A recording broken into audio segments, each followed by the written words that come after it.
Hi all, welcome to சமையல் with Ghani.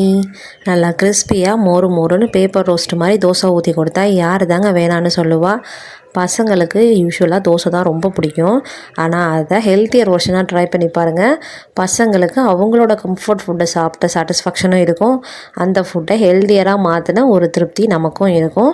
So இதை எப்படி செய்கிறதுன்னு பார்க்கலாம்.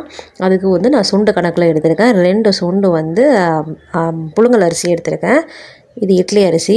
இது கூட ஒரு சுண்டு கடலப்பருப்பு, ஒரு சுண்டு உருட்டு உளுத்தம்பருப்பு, முக்கால்வாசி சுண்டு துவரம்பருப்பு.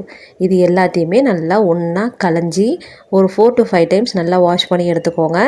இது மூழ்கிற அளவுக்கு தண்ணி விட்டு இது கூடவே ஒரு 5-6 காஞ்ச மிளகாயை காம்போடையே போட்டுக்கோங்க. நம்ம அரைக்க போகும்போது காம்பு எடுத்துக்கலாம்.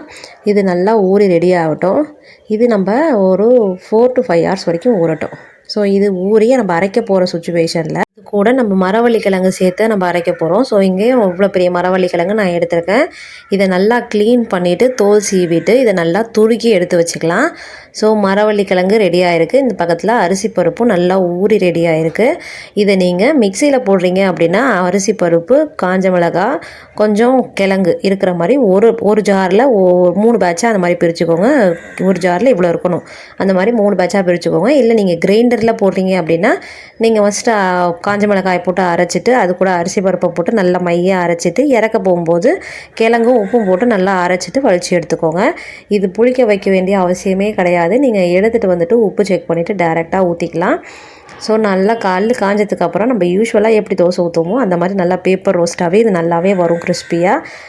ஸோ நல்ல ஹெல்த்தியர் வெர்ஷன் ஆஃப் மரவள்ளி கிழங்கு தோசை நல்லா சூப்பராக ரெடி ஆகிடுச்சு. இது நெய் ஊற்றி நீங்கள் பசங்களுக்கு கொடுங்க. பசங்க யூஸ்வலாக கிழங்கு வெரைட்டிஸ்லாம் ரொம்ப எடுத்துக்கிறது கிடையாது. ஸோ அதை அவங்களுக்கு பிடிச்ச மாதிரியான ஃபுட்டில் நம்ம இன்ஃப்யூஸ் பண்ணி கொடுக்க வேண்டிய சுச்சுவேஷனில் நம்ம இருக்கிறோம், வேறு வழி இல்லை. ஸோ அதனால் இந்த மாதிரி ஒரு ஹெல்த்தியர் தோசையை ட்ரை பண்ணி பாருங்கள். பசங்க நல்லா விரும்பி சாப்பிடுவாங்க. இதுக்கு சைட் டிஷ்ஷாக வெறும் சக்கரை வச்சு கூட சாப்பிட்டுக்கலாங்க. ஆனால் அது அல்டிமேட் காம்பினேஷன் இதுக்கு கெட்டி சட்னி தான். ஸோ கெட்டி சட்னியோட இந்த மரவள்ளி கிழங்கு தோசையை ட்ரை பண்ணி பாருங்கள். உங்களுக்கு இந்த வீடியோ பிடிச்சிருக்கு அப்படின்னா சமையல் வித் கனி சேனலை சப்ஸ்கிரைப் பண்ணிக்கோங்க. Happy cooking.